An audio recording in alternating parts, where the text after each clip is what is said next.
E tem a África, né? Que ninguém está lá. Sim.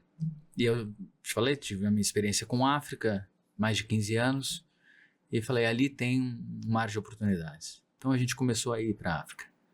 E dentro dessas idas e vindas, a gente entendeu que o agro brasileiro era um diferencial. Um grande diferencial. A gente faz algumas coisas bem feitas, muito bem feitas, e o agro um deles. E uma carência de agro na África. Sim. Então, foi natural essa decisão de fazer um instrumento, um veículo que fomentasse isso. Então, a gente foi analisar, tá, e isso posto, que tamanho? Como é que eu faço uma diferença? Como é que eu posso ser relevante? Tendo em vista com quem a gente já conversou. As demandas, a gente levou em consideração a demanda dos países, os fundos, fundações, bancos de investimento, de fomento, desculpe, que nós conversamos, os N fóruns que a gente atendeu. Quais são os números? Né? O que faz sentido? O que eles esperam? E a gente chegou nesse número de $500 milhões. Tá. Acho que menor que isso seria pouco relevante, ou seria menos estruturante, teria um impacto menor. E esse é um número que a gente consegue gerir. A conversa de hoje é sobre o continente africano e um ambicioso projeto da gestora Planner Investimentos para captar e alocar $500 milhões no chamado Farm to Fork, ou seja, uma série de iniciativas que contarão com diferentes agentes e financiarão toda a cadeia de alimentação do continente, incluindo, entre outras coisas, a agricultura, a infraestrutura, educação e acesso ao mercado. O grande objetivo é investir em segurança alimentar.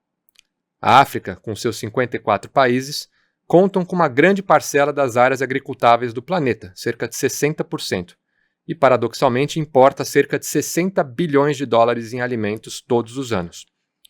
Esse projeto visa a transferência de tecnologias e do respeitável know-how do agro brasileiro, além, é claro, da alocação de capital.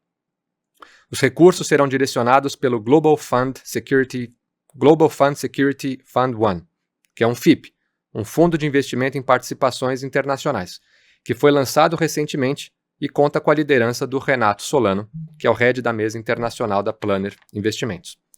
Resultados esperados incluem o apoio ao cultivo de 500 mil hectares de área de terra, capacitação de 1 milhão de pequenos agricultores, algo que evidentemente vai trazer aumento de renda, melhoria da saúde, geração de empregos e aí por diante.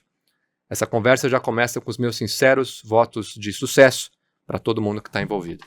Renato, muito obrigado que você está aqui. Obrigado pelo convite. Valeu, cara.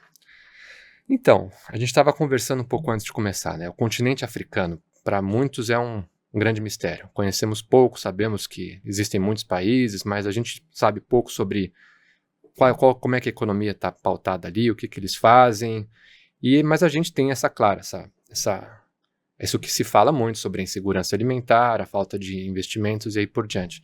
Talvez a gente possa começar com esse grande panorama, dando um destaque maior para a questão do agro, né? Como é que funciona essa cadeia do agro no continente africano? Quais são as principais culturas? Quanto que importa, exporta? E daí, a partir desse contexto, a gente vai entrando nessa iniciativa da Planner. Bom, o agro africano, se você olhar para fazer um paralelo com o agro brasileiro, lembra muito como o agro brasileiro era em 1960, 1970. Uhum. E ele basicamente 80% do agro na África é feito por pequenos fazendeiros. Fazendas de 1 a 2 hectares. 60%. 80%. Okay. O que é algo totalmente diferente da nossa realidade. Uhum, né? uhum. As grandes fazendas, que lá são consideradas acima de 20 hectares, que continuam sendo mesmo assim pequenas, mas as maiores, mecanizadas e a agro mais industrializada, são em países como África do Sul, Marrocos e Egito. Aí você vai ver algo um pouco mais parecido com o nosso. Mas mesmo assim, bem distante da nossa realidade. Os principais países em termos de área de agricultura, Você está falando também de países que têm instabilidade política, como o Sudão. O Sudão é o país que mais área tem plantada. Você está falando aí de uns 140, 135 milhões de hectares. Relevante, grande, porém com uma produtividade de 1/3 da produtividade média do mundo. Falta fertilizante, o mundo usa coisa como 133 quilos por hectare, eles utilizam como 18. Falta tecnologia, falta irrigação. Irrigação média na África é como 4% da área. Então você está falando números totalmente distantes da realidade do agro brasileiro. Então você tem uma combinação de alta importação, de alimentos, o que a gente chama do staple foods, que são os alimentos essenciais para segurança alimentar. Você está falando de países que produzem alimentos que são para tipo exportação de alto valor agregado, que não são necessariamente alimentos que resolvem o problema de segurança alimentar, claro, como pimentas, como líquidos como óleos de avocado e etc. E você está falando também de uma produtividade muito baixa. Então, essas combinações tornam a agricultura deles muito aquém daquilo que poderia ser. Tá. Acho que nessa linha a gente consegue ter uma ideia da dinâmica. Perfeito. E como é que essa agricultura do continente se relaciona com os outros setores da economia? Então, a gente está falando de comércio, né, para colocar o alimento na gôndola, a gente está falando que tipo de setores da economia conversam com o agro? Olha, infraestrutura. Em termos de representatividade, você está falando o leste africano tem uma representatividade maior, o agro. Algo como 40, 45% do PIB desses países são relativos ao agro. Né? E você tem como 60% da população que trabalha com agro. Né? Então isso permeia pela cadeia inteira. Né? Você tem o agro em si, né? A fazenda em si, você tem distribuição, você tem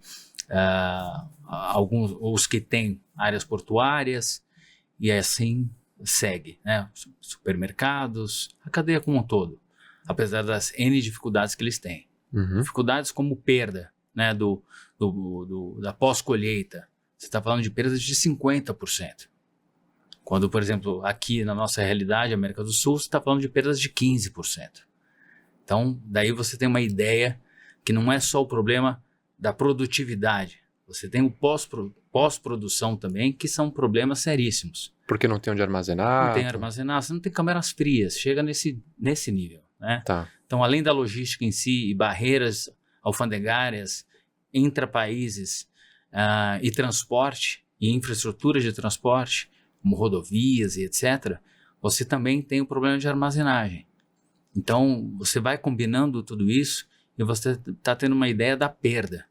Você perde mais em termos de dólar do que você agrega valor, o que é uma conta nociva demais. Né?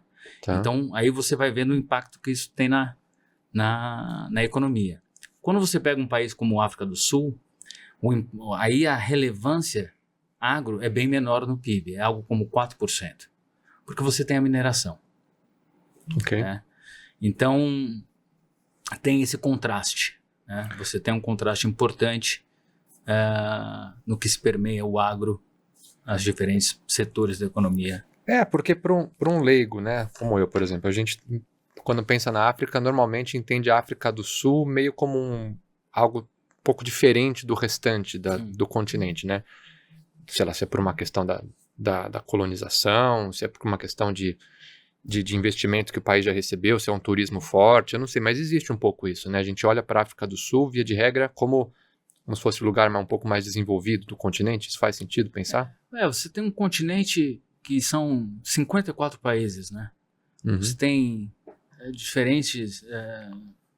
tudo, né? Você vai de um país como Burkina Faso, que tem N dificuldades, você tem um governo absolutamente instável, e você vai para uma África do Sul absolutamente desenvolvida, que também tem suas particularidades políticas, mas que está lá na frente, né? Tem muito investimento direto e externo, você tem outros tipos de economia, já se beneficiou muito disso. Você tem também, se você olhar um pouco, você tem Marrocos, você tem o Egito, o Egito tem um grande benefício que é diferente do resto do agro, quase 100% dele é irrigado. Então, você tem essas grandes diferenças, né? Certo. Mas aí você pega a região do leste africano. O leste africano tem se organizado muito. Você tem países que não têm petróleo, que não têm, do ponto de vista territorial, são pequenos, não têm o mar, né? São landlocked, e mesmo assim crescem a 7,5% ao ano. Então são organizados, tem turismo, tem agricultura, tem políticas bem definidas e tem dado exemplos. Você mencionou, né, de cada 10 países do mundo que mais crescem, 7 estão na África, né? 7 estão na África. Então a gente começa a olhar um pouco diferente o que a África quer dizer, né?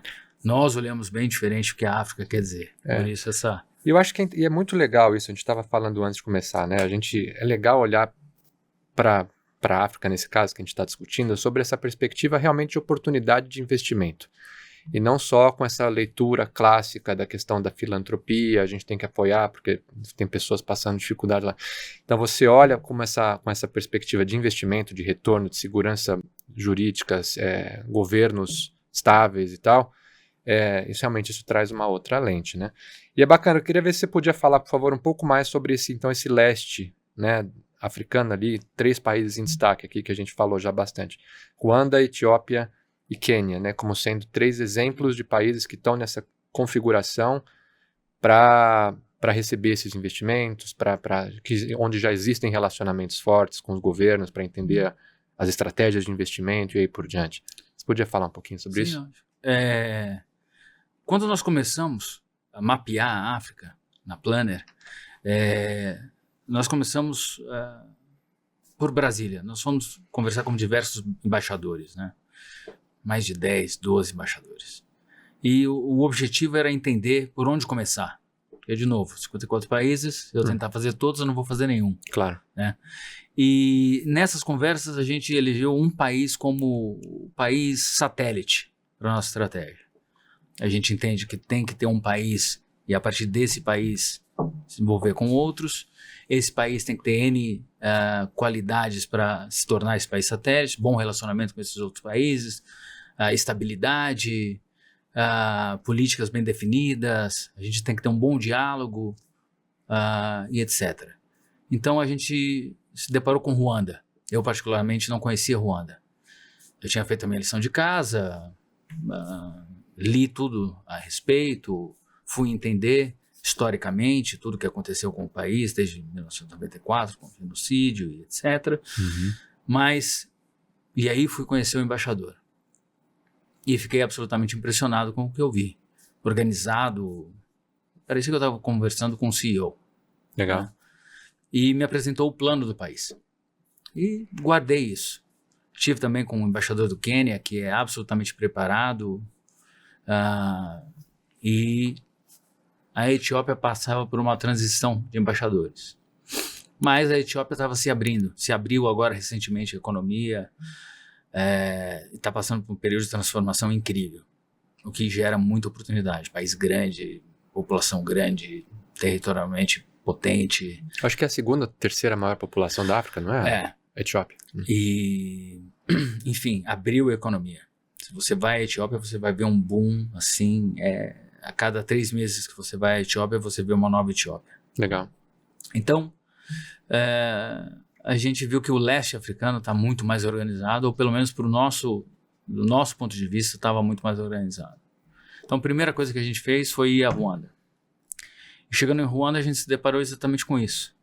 Um governo ágil, com muita fluidez, né? Os ministérios todos se comunicam de uma forma ímpar. Você sai de um ministério, vai para um outro ministério para conversar, esse outro ministério já sabe o que foi conversado. É uma coisa assim incrível. Legal. Existe uma rotatividade de ministros a cada 2, 3 anos, não se perde a informação. Eles se comunicam, eles conversam, eles sabem. Então a gente pode aprender muito com eles, então. Mas muito, muito. É realmente uma cultura pública admirável. E não é um exemplo, a gente fala isso muito, não é um exemplo só para a África, é um exemplo para o mundo. Só estando lá para conhecer. E a gente chegou com a nossa agenda de investimento. Uma agenda de transferir Brasil, agro, para a África. E a receptividade não poderia ser maior. Então, com Ruanda nos apoiando, a gente foi à Etiópia, a gente foi ao Quênia. E a receptividade foi tão boa quanto. Ruanda, obviamente, menor, é um país menor, mas de todos que eu entendi foi um pouco mais organizado. Uhum. Quênia é um país grande, robusto, economia robusta, tem presença de empresas brasileiras lá, já tem. O agro é forte, 40 milhões de hectares plantados, não é só o pequeno produtor, tem médios produtores, tem empresas que sabem o que faz, tem brasileiro há muito tempo lá trabalhando com agro. Mas ainda assim com esses desafios de irrigação, armazenamento. Os mesmos desafios. Tá. Né? Os mesmos desafios. Um governo pronto para cooperar, com fomento definido, linhas de fomento definidas e pronto para cooperar mesmo. E a Etiópia, oportunidades em todos os setores, do ponto de vista agro. E quando a gente fala de agro e farm to fork, que a gente estava conversando, eu não me refiro só à agricultura em si, só à fazenda em si, né? Eu tenho toda a cadeia. Quando eu falo, por exemplo, eu tenho um projeto de câmara fria. A gente fala, pô, você vai investir em câmara fria? Negócio tão, aqui no Brasil, então, tão incipiente, mas se eu peço um país ou uma região que tem 50% da perda do alimento pós-colheita, ou dos perecíveis, que são as frutas, são os legumes, porque não tem uma infraestrutura de câmara fria, e o que eu ganho a partir daí com os distribuidores é uma fábula para essas famílias, para o consumidor final. Então, o retorno está lá, né? Ele tá embutido nisso. Então, eu vou investir nessa infraestrutura também. Centros de distribuição, outra coisa que falta muito.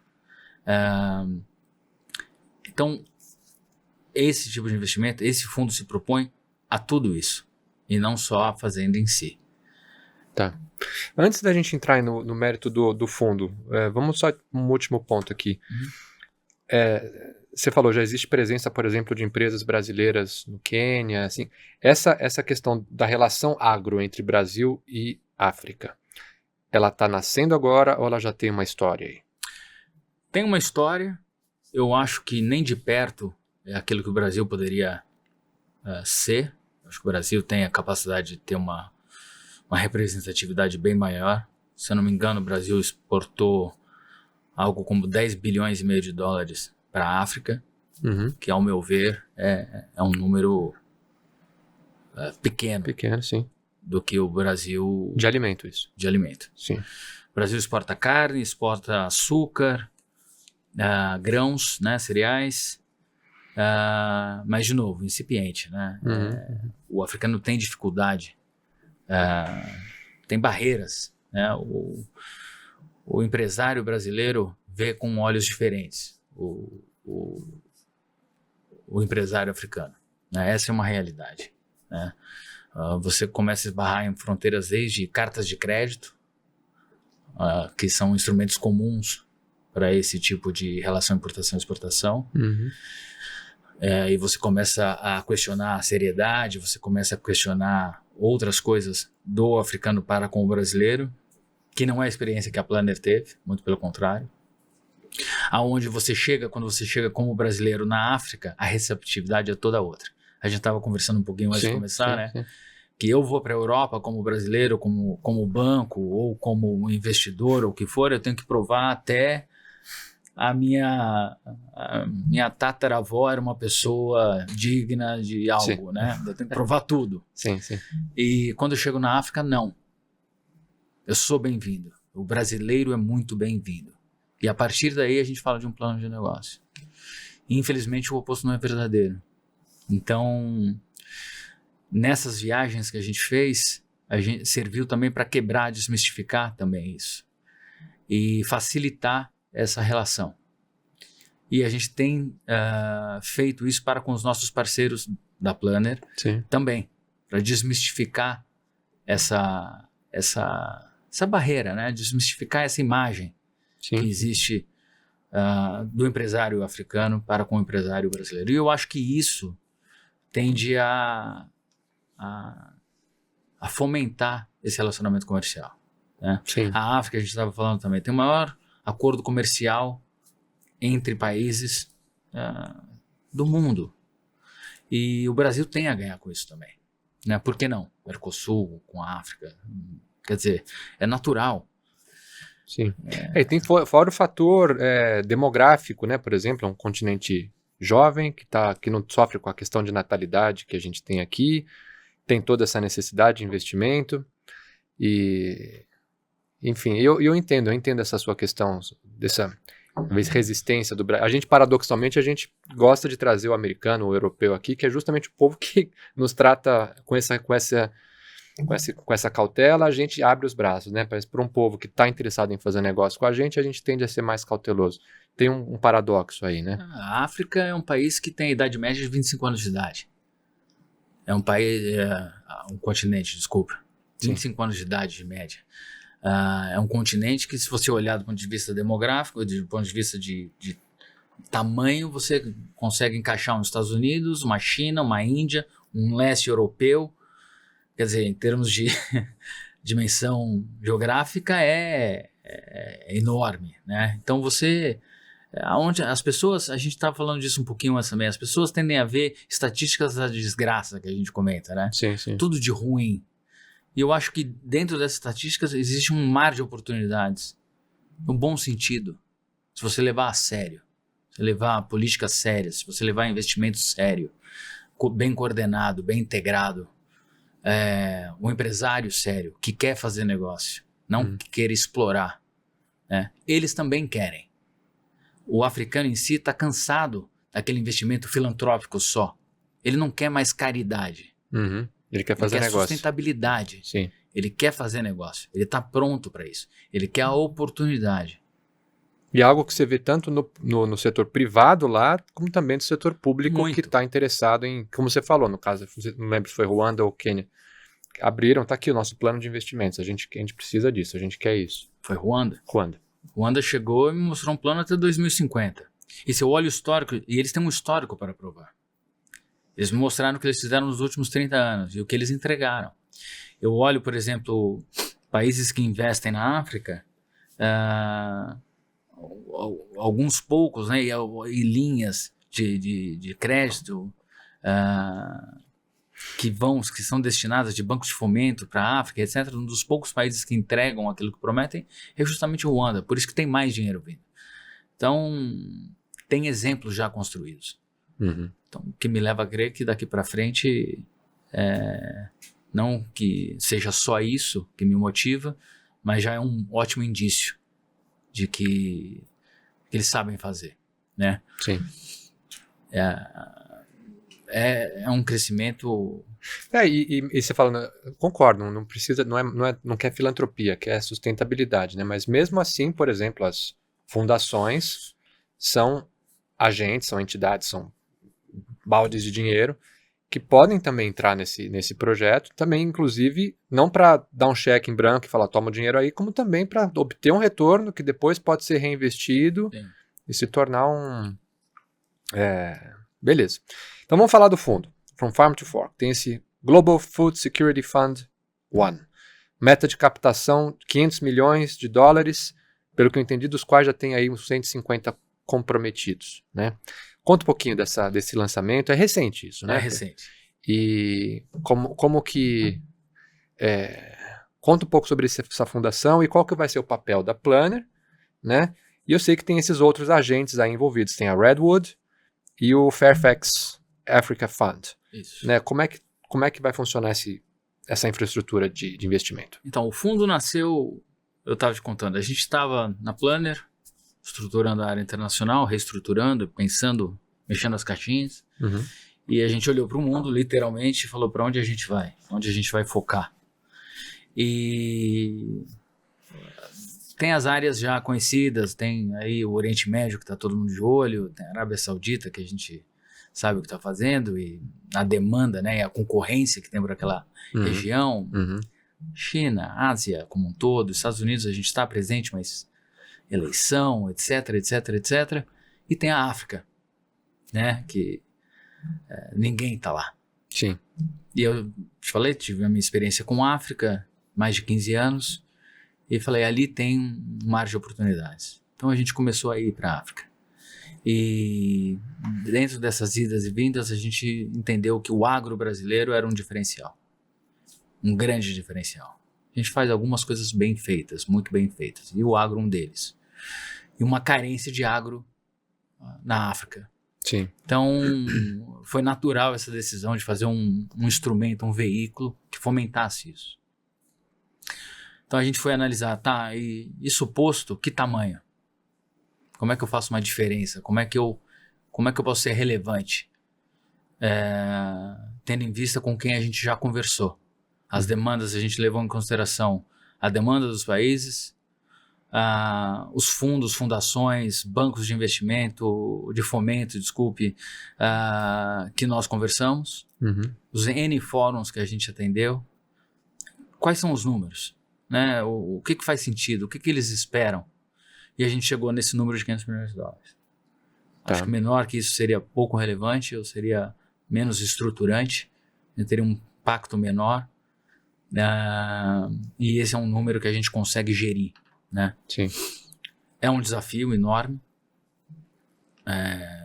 Você colocar um fundo de 500 milhões de dólares, nós no Brasil quebrarmos N barreiras de convencimento e de entendimento, né?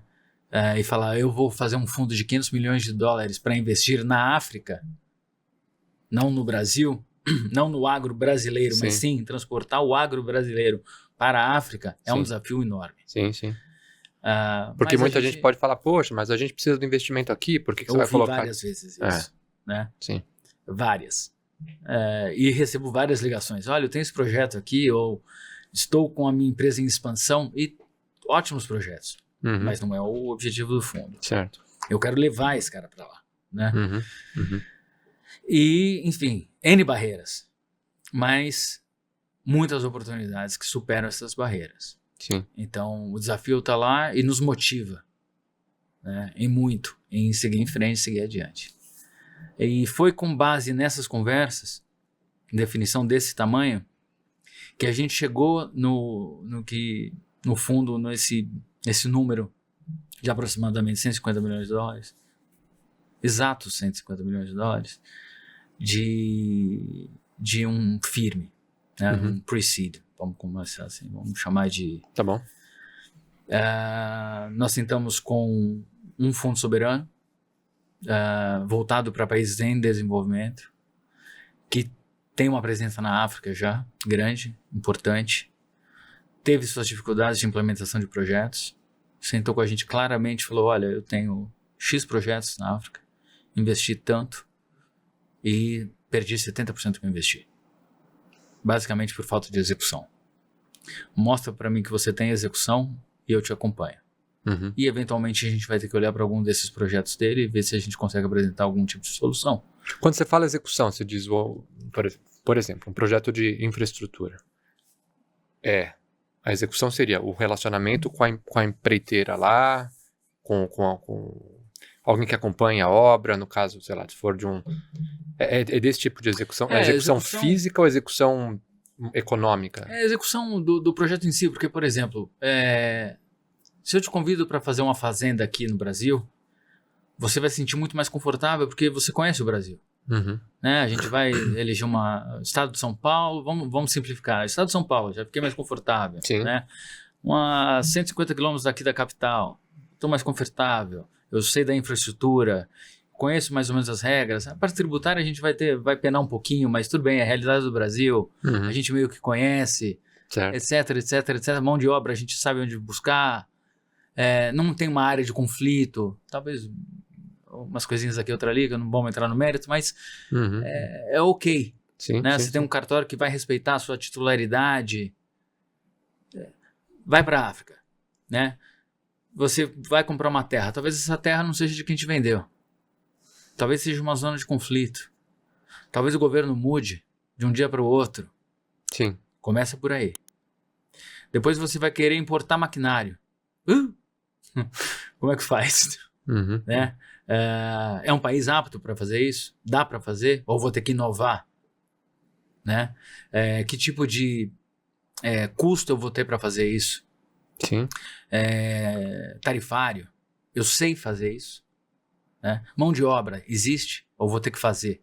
Ou vou ter que trazer expatriados? Quanto vai me custar isso? Housing? Tem? Eu consigo? As pessoas têm onde morar? Têm o que comer? Então essa execução seria essa articulação. Toda essa articulação me traz o custo África. Certo. Eu entendo o custo África, eu tenho essa expertise local. E isso posto, uma vez lá eu consigo transformar isso em sucesso, eu consigo modular isso, eu entendo esse caminho crítico. Sim. Porque muitos falham justamente aí. Né? Esses grandes nomes, essas grandes fundações, muitas vezes fazem projetos isolados, que é um feudo, é uma bolha, e ali fica naquela bolha, que não traz grandes... não é sistêmico, né? É pontual. E não resolve o problema de segurança alimentar. Talvez do bairro, segurança alimentar do bairro, Sim. mas você não tem uma continuidade. Você não tem, como você falou, não é sistêmico. Tá. Você não desenvolve, você não promove uma mudança de política ou de cultura, algo do gênero. E porque você não tem um alinhamento com o país, você não tem um alinhamento com determinada política. Certo. E então você tem que ponderar todos esses fatores. Então, quando a gente conversou com esse determinado fundo, que é muito sério, que é muito técnico, ele falou assim, prova para mim que você tem capacidade técnica e a gente vai com você. E no caso a gente tem um parceiro técnico muito forte. E ele é um brasileiro que fundou essa empresa, que está no Quênia há 35, 36 anos, associado com um track record invejável, de fato muitos projetos, de todo tipo de projeto agro que você possa imaginar, desde corte a plantio de cereais, a frutas, ou o que for. E tem os seus modelos que nos agradam muito, de agricultura sustentável. E quando a gente demonstrou para ele os cases e mostrou, com esse pessoal que a gente vai fazer, essa barreira quebra também. Sim. Então, esse foi um investidor. Depois a gente teve um governo de Ruanda, que nos ajuda a promover e captar investidores. É uma das formas de alinhamento com o governo que é fantástico. Ele quer que a gente invista no país, então o que você precisa? Por exemplo, eu preciso captar. Então eu vou te ajudar a captar. E que tipo de ajuda seria essa? Por exemplo, colocar na mesa N fundações que as mais robustas do mundo, o Bezos Foundation, Mastercard Foundation, Bill e Melinda, etc., que a gente teve o privilégio de conhecer, de sentar, de discutir, e fazer vários rounds de discussão e falar, olha, esse é o meu projeto, é isso que eu quero. Algumas talvez não venham, ou não investam direto no meu fundo, ou co-investam nos meus projetos, mas tá ali. Você tem notado que essas fundações, elas estão interessadas nesse modelo de desenvolvimento e não pura e simplesmente de uma doação, toma o dinheiro, quase um fundo perdido? Você vê a fundação entendendo essa lógica de, isso aqui é um projeto de desenvolvimento? Eu vejo entendendo sim, e a gente vem com um modelo um pouco diferente, porque eu sou privado, né? Eu não sou uma filantropia. Então eu falo, olha, eu vou fazer isso bem feito, eu tenho um alinhamento bom, eu tenho a capacidade técnica. Eu vou entregar aquilo que eu estou propondo, que você espera, que você gostaria de ver seus projetos também entregando. Uhum. Só que ao final desse ciclo, eu também tenho o capital comprometido rentabilizado. Sim. Que você pode reinvestir, você pode ter ele distribuído de volta para você, o que é diferente um pouco da ótica deles. Eles fazem aquele investimento voltado para o produto final, que é o projeto. Sim. Eu faço também isso, mas é também isso, né? Eu busco, no final do dia, o retorno financeiro também. Eu sou uma instituição privada, uma instituição financeira, eu preciso dar resultado. Sim. E então eu busco também investidores privados, obviamente, mas eu também busco esse tipo de investidor e a receptividade tem sido muito boa. Alguns são pegos de surpresa, né? Eu sou uma fundação, vou investir num fundo, mas a gente explica que tipo de fundo, e muitos deles gostaram, eu diria que com exceção de um, e aí foi muito mais por causa da pessoa e não por causa do estatuto da fundação nem nada disso, foi muito receptivo. A gente tem agora em janeiro diria que um final round ou algo do gênero, passar o chapéu mesmo, ou confirmar algumas intenções que a gente já teve por escrito deles, Uhum. com alguns deles, e isso deixa a gente muito animado, muito renova a nossa Sim. tese, né? Que está dentro desses 150 milhões de dólares. Então, como é que é a composição desses 150? Então, tem um fundo soberano, eu tenho dois fundos soberanos, na verdade. Um no continente africano, que entende que a gente consegue fazer melhor do que ele sozinho. Uhum. Tem um que é da Europa, e eu tenho duas fundações. O curioso, todos estrangeiros, né? Sim. Agora a gente também começou, a gente tem atualizado diferentes partes no Brasil, diferentes agentes no Brasil, tanto governo quanto privado, de toda a nossa evolução do projeto. Sim. E agora a gente vai começar a fazer o roadshow, pura e simplesmente dito, de captação, no Brasil também. Sim. Então, acho que está na hora, né? Eu quero empresário, você quer África? Eu vou te mostrar como, a nossa visão do como e onde, né? Governo brasileiro que vem vindo com um discurso muito forte de dívida Brasil para com África. Eu estou levando o empresário brasileiro, a tecnologia brasileira, o know-how brasileiro, e eu não estou fazendo doação para a África. Eu estou investindo na África, estou fazendo o melhor pela África, em N setores, né? Porque o jeito que a gente investe, você ataca a educação, você ataca segurança alimentar, você ataca clima, você tem N combinações que resultam naquilo que a gente vem divulgando como importante. E a COP30 chegando no Brasil aí para... Colado, né? Colado. E tem tudo a ver, né? Se você parar para pensar, é a plataforma para isso. Sim. Se você cobrar dos países ricos aquilo que eles se comprometeram e prometeram fazer e assinaram, eu tenho o dinheiro. Eu tenho lá o fundo climático, o fundo verde climático, etc. São 100 bilhões de dólares, se não me engano. Né? Sim, sim. É aquele que da Europa, não é? São dos São dos países do países, COP30, né? Tá. Então, assim, ninguém quer reinventar a roda, né? Brasil e África tem uma relação que tem que sair um pouco do discurso, né? E esse pouco que sai já faz uma diferença tremenda. É que eu acho que no caso eu concordo, pensando na gente aqui, é novidade pra gente isso também, assim, essa ideia do Brasil enquanto um país que vai pro mundo para levar o seu know-how. A gente normalmente importa, a gente adora, vem Europa, vem Estados Unidos, vem China, né? Venham. Agora, tipo, a gente, assim, não, a gente tem esse know-how, nós somos invejados pela nossa agricultura, pela nossa tecnologia. Então, acho que para a cultura do empresariado brasileiro isso é novidade. E pensando aqui, vendo uma gestora brasileira coordenando uma série de investimentos que recebe investimentos do mundo inteiro, tendo como bandeira maior aqui, o nosso know-how, a nossa tecnologia, é algo que eu nunca tinha visto, é realmente inovador. Então, a questão da articulação Eu concordo, é um grande diferencial aí. Mas então nesse comentário eu queria também te perguntar, qual que é o papel aí da Redwood e da Fairfax Africa Fund? A Redwood é uma gestora controlada pela Planner, né? A Planner Ok, tá. é uma empresa 100% nossa. É onde a gente aloca os fundos a serem geridos, né? Tá. A Fairfax, ela é uma empresa de investimentos, presta também advisory services,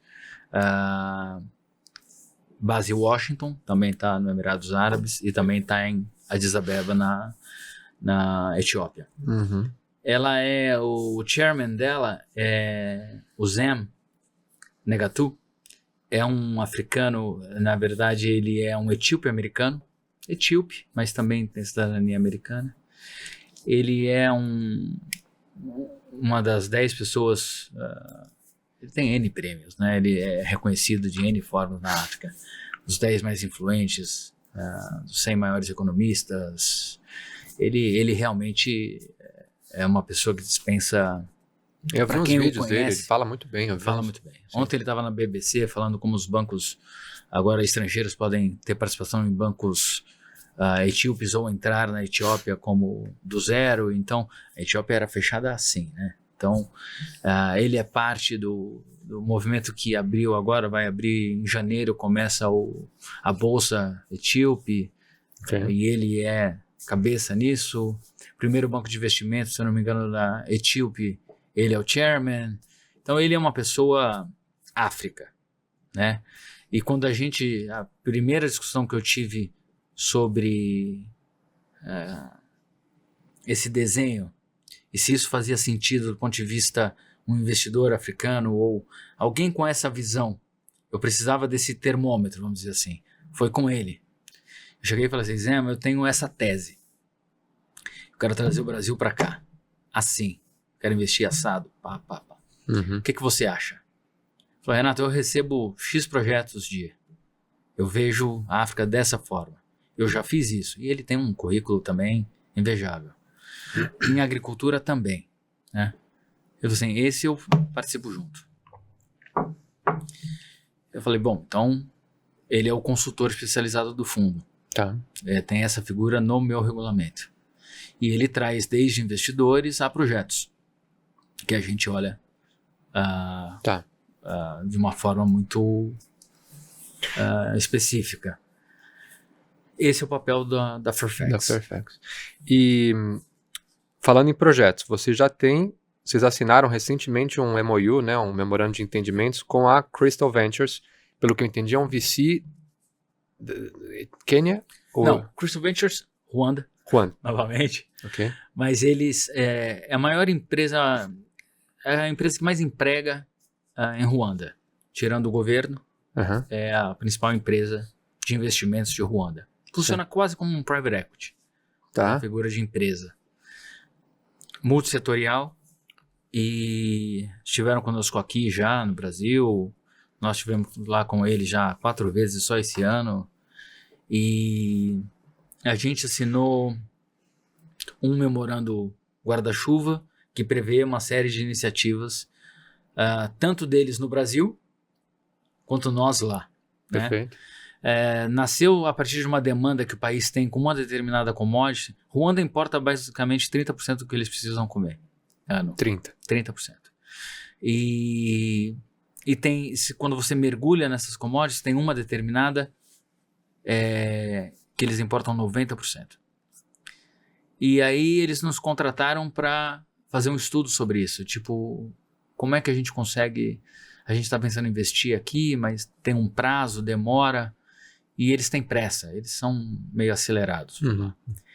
Eu falei, olha, deixa a gente dar uma pensada.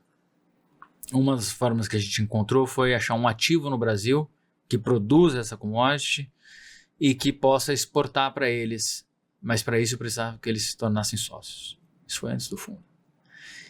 E aí eles falaram, ok. Sócios? Desse ativo brasileiro, dessa empresa. Ok. Então aí você imagina uma empresa de Ruanda, africana, sendo sócio de uma major empresa agro brasileira, sentando no conselho dessa empresa, essa empresa, a partir desse momento, exportando seus produtos para Ruanda, enquanto Ruanda desenvolve esse mercado, etc, etc, etc, e, porventura, desenvolve essa indústria lá. Então, a gente está falando disso. O investimento, não estou falando de bilhões, né? Mas estou falando aí na casa de 100 milhões de dólares. Relevante. Claro. A África vindo para o Brasil. Ao mesmo tempo, eu falando de Brasil e para a África, que é o projeto que a gente está desenvolvendo com eles, que é de montar um frigorífico verticalizado, que a gente chama, a cadeia como um todo, em Ruanda. Desde a parte do animal até a parte de distribuição. Então, aproveitar o que eles já têm lá de criação de gado, a gente melhorar isso, a gente fazer o frigorífico e a gente trabalhar benefício do corte, etc, etc, para exportação, value added. Né? Pelo que eu entendi, a Crystal Ventures, como você falou, eles têm um leque grande de investimentos. Eles podem também coordenar os projetos de infraestrutura, os projetos de comércio, de logística, então faz sentido. Nesse particular, nesse investimento de carne que eu estou te falando, eles já trouxeram a área, trazem N atributos que aliviam o CAPEX, vamos dizer assim, né? Que eles já entram com isso. Eles também aportam o capital. A gente seria 51%, eles 49%. Seria uma opção ainda de saída. Então eu já tenho a minha saída prevista em contrato em até 10 anos, no 8º ano, na verdade. A minha saída natural é a própria Crystal Ventures. Então é um desenho tá amarradinho. Fantástico, amarradinho. Certo. E a gente está muito feliz com eles, mas muito feliz mesmo. Eles têm sido de um profissionalismo... E podem capitanear também os outros projetos em outras regiões. Como você falou, como Ruanda é um hub. Não, né? E eles têm, inclusive, parte desse... interessante que você mencionou. Parte desse MOU prevê mais 2 países com eles. Então, lógico que a gente mede a exposição com uma empresa só, mas eles têm sido de uma habilidade e de um profissionalismo que dispensa, ao comparar com o Brasil também, em termos de velocidade. Você está falando de 90 dias. Né? Capital comprometido, contratos prontos... Isso eu acho fenomenal, cara. Inclusive, esse podcast ele nasceu justamente por isso. Valores, né? Valor econômico, valor reputacional, social, valor humano. Quando você vê, a gente está falando de projeto, a gente está falando de lógica econômica, a gente está falando de retorno do capital, a gente está falando daquilo que quem tem o dinheiro quer saber para considerar aquilo um bom investimento ou não, né? Então a gente está saindo desse discurso da filantropia, coitadinhos, precisam de dinheiro. Não, cara, é muito legal ouvir isso. É muito legal. Então, deixa eu ver. 2 pontos que eu queria discutir. A questão desse mix aí de equity e dívida, né? Que esse fundo está sendo estruturado na ordem aí de 70-30, você falou, né? 70 Isso. Equity, 30 dívida. Pode ser mais ou menos.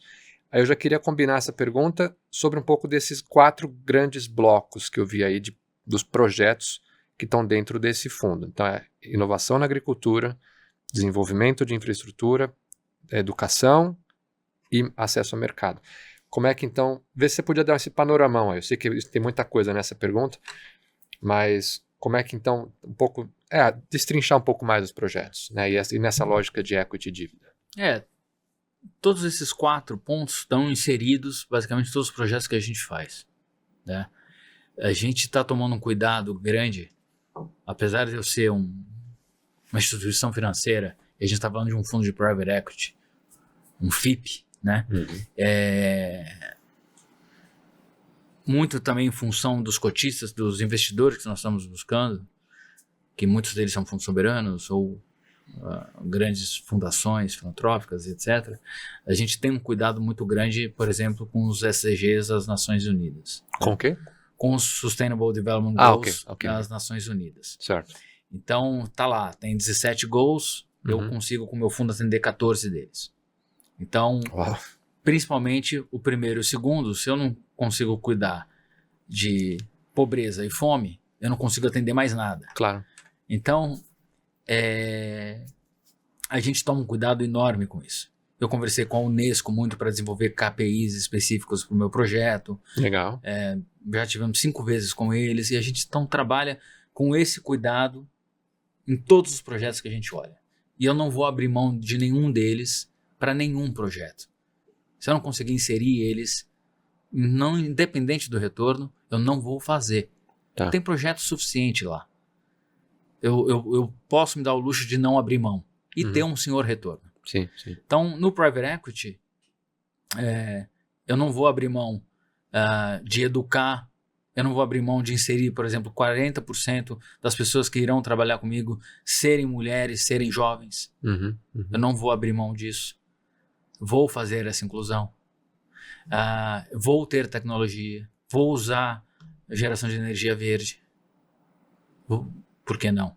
Lógico que eu vou. Claro. Então, dentro dessas 4 perguntas, por exemplo, vou te dar um outro exemplo de acesso a mercados. Tem um projeto, que não é mais projeto, é uma empresa, que chama Chip, na Etiópia. Essa empresa conseguiu fazer Farm to Fork completo. Você pega o seu celular, você quer comprar tomate. Você liga para sua família e fala, vocês querem comprar tomate também? Queremos. Você manda o link. Você tem lá agora 10 pessoas que querem comprar tomate. Porque os 10 querem comprar, o tomate sai de R$1 para 70 centavos. Vocês todos têm um dia para fecharem a compra.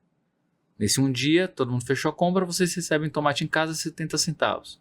Para nós parece um troço simples. Sim. Mas para lá não. Então sai desses produtores pequenos, com fazendas de menos de 1,5 hectare, que produzem de forma artesanal e chega na sua casa os tomates a 70 centavos. Sim. Cortaram todos os middlemans, tem tecnologia inserida, tem know-how, tem tudo isso num projetinho que eu estou te contando, que já entregou mais de 1 milhão de quilos de alimento desde que começou. Sim. E é tido como um projeto social. Inclusão de jovens, sim, claro. Ensino, mulheres e tudo isso. Então eu posso fazer tudo isso nesses meus projetos. Então aí eu estou falando do Private Equity e do crédito. Meu crédito também pode ter isso. Um dos projetos de crédito que a gente está olhando é justamente com um determinado banco no Quênia, que trabalha com uma cooperativa de mulheres de leite. Elas produzem seu leite e vendem dentro dessa cooperativa, que vai beneficiar esse leite. E aí fazer seus derivados. Não compram mais leite porque não tem mais crédito. Essas mulheres têm sua dificuldade de entender crédito e de entender banco. Elas hoje recebem o dinheiro na mão ali, na hora. Sim. Mas muitas vezes elas não precisam do dinheiro naquele dia. Elas precisam do dinheiro daqui a 20 dias. Sim. Existe um descasamento educacional mesmo. E elas têm essa sobra de leite que não conseguem vender para a cooperativa. E tem a sobra também. Então você tem 2 coisas. Você pode ensiná-la como lidar com o dinheiro e assim melhor usar esse dinheiro. Sim. Você pode financiar esse gap e você pode aumentar essa oferta de capital para produzir mais leite para todos se beneficiarem como cooperativa. Sim. Então, eu como Private Equity vou tomar um risco banco e não necessariamente o risco produtor. Então você tem N formas de fazer isso de uma forma um pouco mais inteligente. Falta dinheiro, crédito na África. Muito. Você tem um dinheiro caro, com um índice de inadimplência muito alto, porque eles muitas vezes não sabem usar esse dinheiro, tomam a qualquer custo, e escasso. Essa é a verdade. Muitas vezes eles não sabem, não usam seguro para crédito agrícola, eles não usam seguro safra, é uma coisa muito incipiente. O que também traz uma oportunidade muito grande. A gente sabe fazer seguro safra, a gente sabe educação financeira, a gente conhece tudo isso, né? E muitas vezes essas linhas de crédito têm linhas paralelas subsidiadas, né? Então, é isso que eu ia dizer, porque muitas vezes você pode vir junto com essa política pública, com esse olhar também do governo que quer desenvolver aquilo. Eu mitigo meu risco assim, né? Eu consigo abaixar um pouco o crédito, o custo desse crédito para o tomador final. E eu consigo embutir educação aí, eu consigo fazer N em iniciativas condicionadas a o meu cliente final tomar esse crédito. Sim. E tudo isso mitiga o meu risco. E aí eu posso entrar nessa linha de crédito na África. Uma pergunta meio, meio abstrata, mas assim, eu tô realmente fascinado por isso, porque uma coisa que eu vejo hoje sobre a sustentabilidade, o ESG e por diante, criam-se muitos KPIs, mas eu vejo que existe uma dificuldade na tradução desses KPIs em valuation. Ou assim, como é que um beneficiamento de uma comunidade, ou de utilizar uma determinada fonte de energia, como é que isso faz com que o valuation, ou a percepção de valor econômico daquele negócio aumente, né? Então acaba se criando, pelo que eu vejo, muitos relatórios de sustentabilidade, relatórios bonitos que falam iniciativas ABC, mas que aí, né, o que isso tem a ver com aumento de receita, o que isso tem a ver com redução de custo no como um todo, e você falou de alguns KPIs que você está criando aí para coordenar esse projeto como um todo. Como é que você vê, uma pergunta abstrata, como é que você vê esses KPIs chegando na mesa ali dos caras que estão ali fazendo as contas, e isso se tornando argumentos mais fortes, falar, esse projeto é realmente ESG, esse negócio ele é um ESG com lógica econômica. Não sei se eu estou conseguindo me fazer entender. Eu sinto que falta um pouco dessa lógica econômica para o ESG hoje, e você, com esse projeto, tá trazendo essa formatação combinada de diversos agentes e que parece trazer mais respaldo para essa questão dessa comunicação financeira dentro do ESG, sabe? Existem iniciativas como, por exemplo, lá o IFRS, S1, S2, os GRIs, já existem muitos indicadores. Mas como é que você vê esse projeto trazendo mais força para essa comunicação financeira dentro do ESG? Então, eu posso... como você falou, existem muitos indicadores, né? Uhum. E muitos deles não vão me trazer resultado prático. Sim. Né? É como alguma das matérias que a gente aprende em sala de escola. Eu não necessariamente vou usar na minha vida. Sim. Mas você acaba aprendendo para falar que você aprendeu. Então, alguns desses indicadores você vai ter por ter. Eu sou meio contra isso também. Então, parte da discussão que a gente está tendo é que indicador faz sentido, como você colocou. Então, por exemplo, para mim faz sentido eu saber se eu aumentei a renda média daquela família. Então, eu vou medir quanto ela ganha hoje, o que ela tem hoje, se meu projeto entrou e quanto ela ganha a partir daquele momento. Para mim faz sentido medir se aquela casa que antes a mulher que não trabalhava no campo, agora que ela trabalha no campo, se aquela criança está indo para a escola.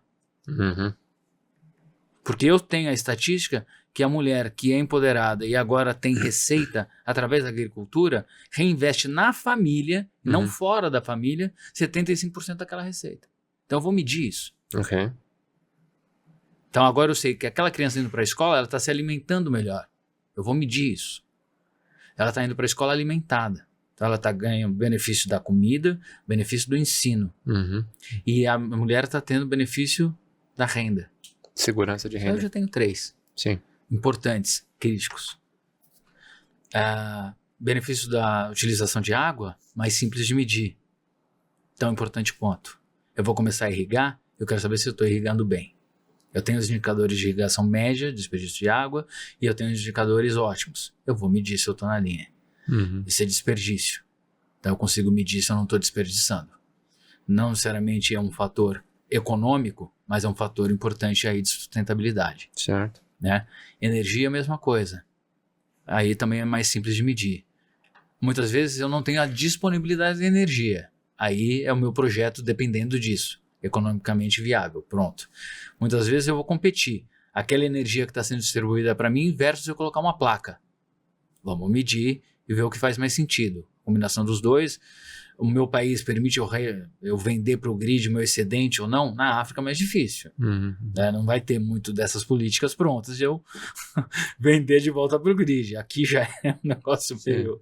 Né? Mas de novo, você tem um governo lá que está interessado. Mas eu tenho um governo que quer placa solar. Então se eu fizer uma usininha de placa solar, muda. Então eu posso botar dentro do meu projeto o agro uma parte onde eu vou usar parte dessa energia para o meu projeto específico, mas o meu excedente eu vou vender de fato. Então, é o complemento de receita daquele projeto que é sustentabilidade, que é segurança alimentar. Não deixa de ser. Então, são indicadores mais nesse sentido que eu vou medir. Né? Eu preciso o quê?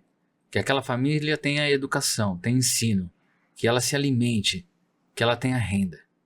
E que essa renda, que ela entenda o que ser essa renda, Sim. de uma certa forma. E que ela veja o resultado prático. E eu preciso do jovem trabalhando também. Então, os meus KPIs giram nesse entorno. Perfeito. E funciona porque você está trazendo esses benefícios com lógica econômica, ao invés de uma, por exemplo, uma filantropia pura e simples, que tem o seu valor, é claro, mas que é aquela lógica, amanhã pode secar essa fonte. E aí o que faz? Quando você constrói um modelo de negócio, de operação, é uma sócio-economia, um negócio que está beneficiando também as pessoas. Eu acho que é isso que precisa para funcionar. O ESG deixar de ser um discurso bonito e passar a ser um negócio viável. Alguns desses indicadores são indicadores que eu compartilho com o governo. O governo quer esses indicadores também. Né? E eu vou buscar o apoio dele. Para eu buscar o apoio dele, que linguagem que eu uso? Eu uso essa linguagem. Sim. Renda per capita, ensino, né? Disponibilidade de energia, por exemplo. Uhum. Eu busco esses indicadores, são indicadores quase que padrão, né? Produção de alimentos, né? Mas essenciais. Sim. Então eu estou preenchendo lacunas de uma forma privada que beneficia o público. E assim eu vou ter um apoio contínuo. É uma ideia, Sim. é um conceito. Mas um conceito que é prático, que pode ser de fato implementado. Então eu quero indicadores assim, que me ajudem na comunicação também. Tá. Que seja entendido por todos. Não seja aquelas fórmulas, né? Por exemplo, betas é difícil eu explicar o que o meu manuseio né? Eu tenho lá uma planta, eu tenho um frigorífico. O manuseio do meu gado, depende como eu fiz a lida, eu estou diminuindo as emissões de gases. Ok, é importante. Eu não estou desmerecendo, não. Mas isso em resultado prático para aquele país. A África é o país que menos tem emissões de gases. Claro. O continente, perdão, que menos emite gases. Sim. E aí eu vou focar nisso agora por quê?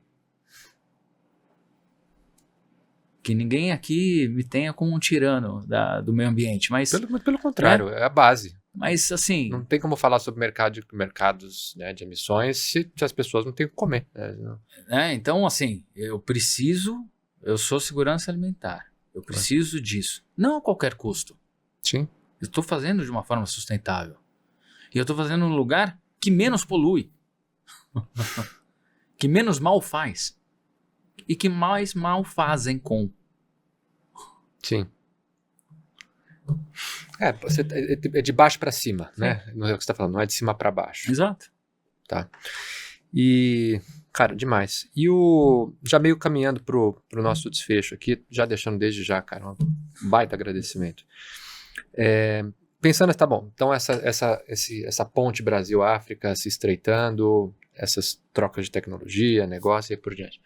Que tipo de oportunidades você vê se abrindo, se desenrolando daqui 5, 10, 20, 50 anos com esse relacionamento mais próximo? Oportunidades de comércio, de desenvolvimento de conjunto de tecnologia, pesquisa, que tipo de inovações você pode ver surgir dessa iniciativa? Em relação ao Brasil? Ou como um todo? Como um todo. Eu acho que em 10 anos, eu falei isso uma vez e falo de novo, que eu acredito nisso. A África tem toda a condição de se tornar um exportador de alimentos. Total. O Brasil é um país de 212 milhões de pessoas. Produz comida para 800 milhões de pessoas. Por que a África não pode ser um exportador de alimentos? Uhum. Por que ela é hoje uma exportadora de alimentos? Então, por que em 10 anos, com políticas sérias, investimentos sérios, compromissos sérios, eu não posso em 10 anos me tornar um exportador? né? Eu quero poder chegar daqui 10 anos no meu fundo e mostrar que eu me tornei, dentro dessa vertente, eu saí de projetos Greenfield ou iniciais Brownfield e me tornei um grande produtor, Sim, sim. né? Então, esse é um grande benefício que eu vejo.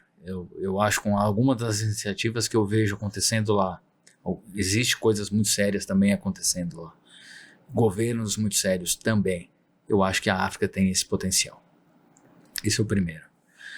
Em termos de comércio, trading, relações comerciais, se o acordo comercial hoje for de fato da África, do continente africano, levado a sério, bem desenvolvido, e se a África vencer a burocracia que eles têm entre países de transporte de produtos, vencer o problema de logística e burocracia que eles têm, e comercialização entre eles, você vai ter um boom assim inacreditável. Inacreditável. Você não pode hoje, como é hoje, você ter de um porto a um país que está a 1.500 quilômetros, demorar 17 dias de caminhão. Uhum. É uma realidade cruel. Então, quando você diminui isso para 2 dias, calcula o ganho. É tremendo. Sim. Coloca isso num nível continente dessa magnitude, os números começam a ficar maravilhosos. E quando você começa a plugar países como o Brasil, num continente desse, sai de 10 bilhões de dólares, que tudo bem, é um número importante, mas que você pode chegar a 100, 150, 200, por que não? Você começa a mudar. Isso é um país. Uhum. Né? Eu tô falando de agro. Né? Sim. Então, eu acho que relacionamento comercial, importação e exportação, África se tornando um país exportador de alimentos, com a população jovem que tem, com o crescimento também que tem populacional, que está por vir, que é o continente que mais cresce do ponto de vista populacional. Uhum. É o que eu vejo. É uma África exportadora. E você, eu concordo, tem essa questão de, se a gente for pensar que as relações entre os vários países irão melhorar só por vias exclusivamente políticas, assim, pô, né? Complicado, por que não funcionou ainda, né? Uhum. Então, eu vejo que o setor privado, mais ainda do que isso, não é porque não é só o setor privado, é o setor privado guiando isso, mas assim, é uma lógica econômica, é um modelo de ganha-ganha. Você vê isso, como é que você vê isso contribuindo para esse azeitamento dessas relações entre os países que até então, somente pela via política, é complexo, né? Como é que você vê essa... Tá aqui, ó, tem dinheiro na mesa para todo mundo, né? Como é que você vê isso contribuindo para essa melhoria dessas relações?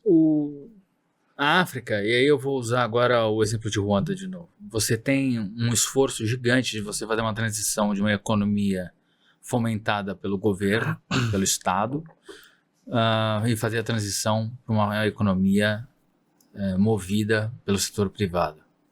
É um esforço de hoje. Se você vai para qualquer conferência ou conversa com qualquer pessoa do ponto de vista governo, o discurso é esse, a vontade é essa, as políticas são voltadas para isso. Certo. Eles vão te dar as condições para você trazer o seu recurso para cá e desenvolver o país e eles estão tirando subsídios de uma forma coordenada aos poucos. Uhum. Tanto que eu te falei, eu tenho a parceria com a Crystal Ventures, que é a empresa que mais emprega no país, mas o governo ainda emprega mais que eles. Claro. Então, tem agora uma política muito clara de sair, de perder essa importância e você fazer uma transição saudável do privado assumindo esse papel. E, como Ruanda, vários outros países também, né, que ainda tem essa dependência do governo.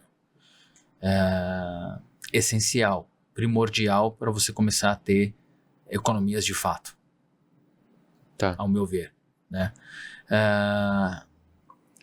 Isso é um caminho fundamental para a África. Fundamental para a África. Só acontece com o setor privado também, só acontece com capital externo, investimento de capital direto vindo de fora. Tá. Só com capital interno, só com investidores domésticos, não acontece. Cara, é realmente interessante isso.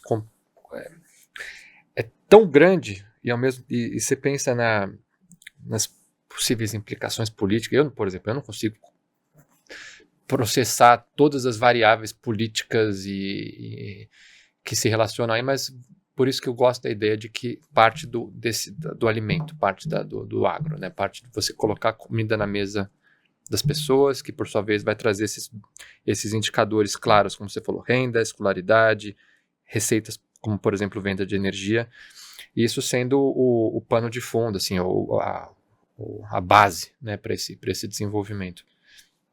Eu honestamente não tenho mais perguntas, porque eu vou levar para casa aqui muita coisa para pensar, mas muito obrigado, isso aqui foi fenomenal e queria ver se você tem alguma consideração final. Se você tem alguma mensagem que você queira deixar sobre, talvez até o que te trouxe para esse projeto, o que chamou a sua atenção nisso logo no começo e que tipo de legado, que tipo de mensagem que isso pode deixar para pessoas por aí que tem essa vontade de fazer a diferença, de que volta e meia se sentem, puxa, queria tanto fazer a diferença, mas é tudo tão complicado, é tudo tão burocrático, é tudo tão, né, às vezes até perigoso. Então, falar o que eu penso, ou investir no que eu gostaria. Como é que você vê isso sendo um piloto, um exemplo de algo, de uma sociedade que está saindo do discurso bonitinho, indo para um discurso, ok, vamos arregaçar as mangas então e vamos trabalhar? Eu acho que o projeto nasceu como um projeto financeiro, né? Nasceu assim, é um objetivo financeiro por si só, e se tornou uma coisa bem maior, bem mais ampla, né? De fato é um desafio tremendo, não vou mentir para você, é muito grande mesmo, é amplo, toca em muitas coisas delicadas, pessoas, comida, né, alimento, África, né, que nós somos muito otimistas em relação à África, mas é um continente extremamente difícil de conduzir, né? Brasil tem N barreiras para com a África, é difícil vender a África, menos difícil falar de África fora do Brasil, Claro. que é uma loucura, um contrassenso, né? Mas é uma realidade.